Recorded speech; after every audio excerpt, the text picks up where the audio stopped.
Have you ever finished a card you absolutely love only to realize you forgot to press the record button? Well, that's exactly what happened to me with today's project. I only managed to capture the very last part of the process, but this card turned out so beautiful and comforting that I just had to share it with you guys. I'll walk you through the products I used and briefly talk about how everything came together. Hi, crafty friends, I'm Revati, and welcome to my crafting space. I created a very cozy living room scene for the Your Paper Insider hop. So all the papers that you see here are by Your Paper Insider, and the dies and some of those floral elements, this frame. I have products from Simon's Stamp and Altenew. I'll talk about them in detail. Now, you all know how much I love these beautiful papers by Your Paper Insider. So I was really excited to share a project that's all about texture and pattern. The main paper that truly made me fall in love with this design is that beautiful dusty rose Yuzenshi Chiyogami paper that you see here in the background. It has an almost wallpaper like quality, and the moment I saw it, I immediately wanted to create a warm and cozy living room scene around it. I started by building the foundation wherein we have the background. I started by setting the stage for my room. The Yuzenshi paper served as my wallpaper, providing that rich pattern background. I absolutely love the floral accents on it. To ground the scene, I used the Environment Honeycomb cardstock, which is that beautiful craft cardstock that you see here on the base of that pink origami paper, for both the flooring and the trim, creating a seamless transition between the floor and the walls. Now, no living room is complete without a bit of nature. So I bought in some floral elements using a mix of unique textures. We have the flower pot and some beautiful florals. For the flower pot, I used shiny blue moon cocktail paper, again by Your Paper Insider. Now, what impressed me most about this paper is its weight. It is thick enough to run through your 3D embossing folder with ease. Even with that deep texture, there was absolutely no cracking or warping. Usually, when I use my regular cardstock, the paper does warp, but this paper held absolutely perfectly. The floral blooms you see here, I used the Magnificent Magnolia dies. To keep the pink theme consistent, I choose the Dahlia Color Wheel Spellbinders cardstock for the petals and Beeswax Color Wheel Spellbinders cardstocks for the flower centers. Now, all of these papers that I'm mentioning here were part of the latest box number 14 by Your Paper Insider. I do have an unboxing video where I share each and every paper in detail. So you can check out that video. I will leave a link to that in the description box below. Now, to add some finishing touches and to make the room feel lived in, I hung a small picture frame on my beautiful wallpaper. For the beautiful bright gold color wheel cardstock that you saw me use in the beginning of the video is exactly what I used to create this frame. And that will give a beautiful metallic pop to our artwork. I was debating whether to use the pink glitter cardstock or this party confetti chunky glitter cardstock for the inside of my frame. And I thought that this party confetti glitter paper looks absolutely stunning. Now, I must say that it took me a while to adhere my frame onto this glitter cardstock because of all that texture on that paper. So I held it in place using some strong magnets for quite some time, I must say.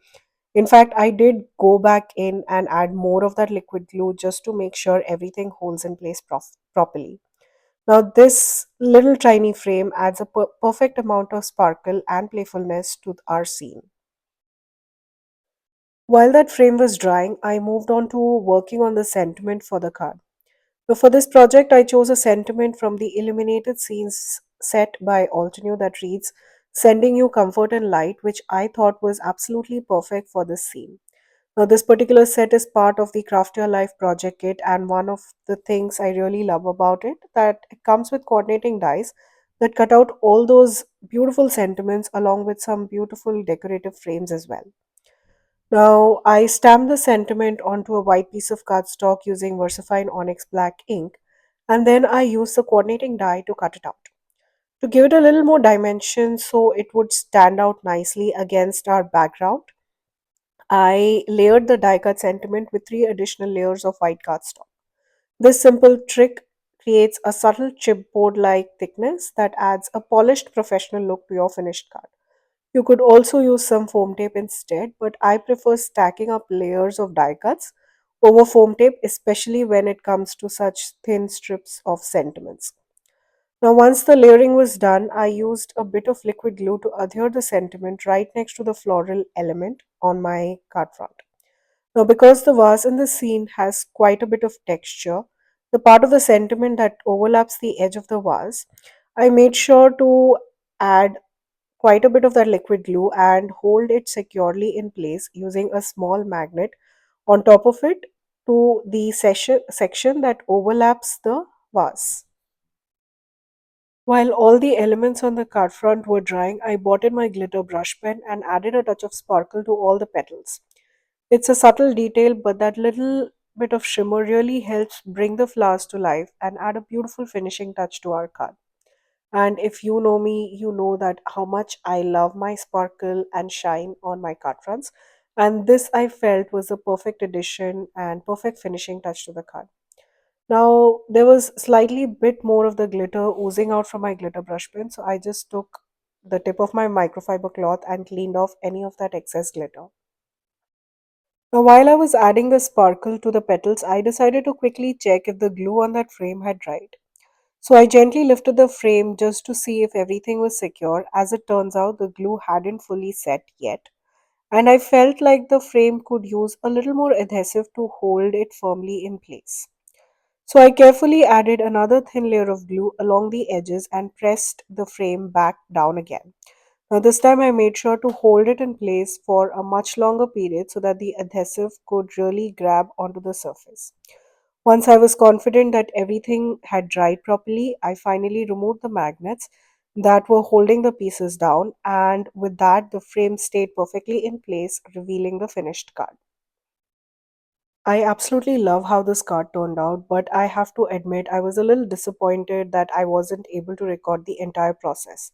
At the same time, the card turned out way too pretty not to share it with you guys, so I just had to include it here. If you'd like to see more details, I do have much more in-depth description of all the products I used along with a step-by-step breakdown of how I created this card over on my blog. Be sure to check that out. I'll leave a link for you in the description box below. Now, this project is also part of an Instagram hop, so I'll definitely encourage you to stop by my Instagram profile and take a look at all the beautiful cards that the Your Paper Insider team members have created for this hop. And of course, as always, I'll make sure to link all the supplies I used down in the description box below. Please know that all of these links are affiliate links, which means that if you shop using one of my links, I'll get a small commission at no cost to you guys. Thank you again for joining me today. Until next time, stay safe.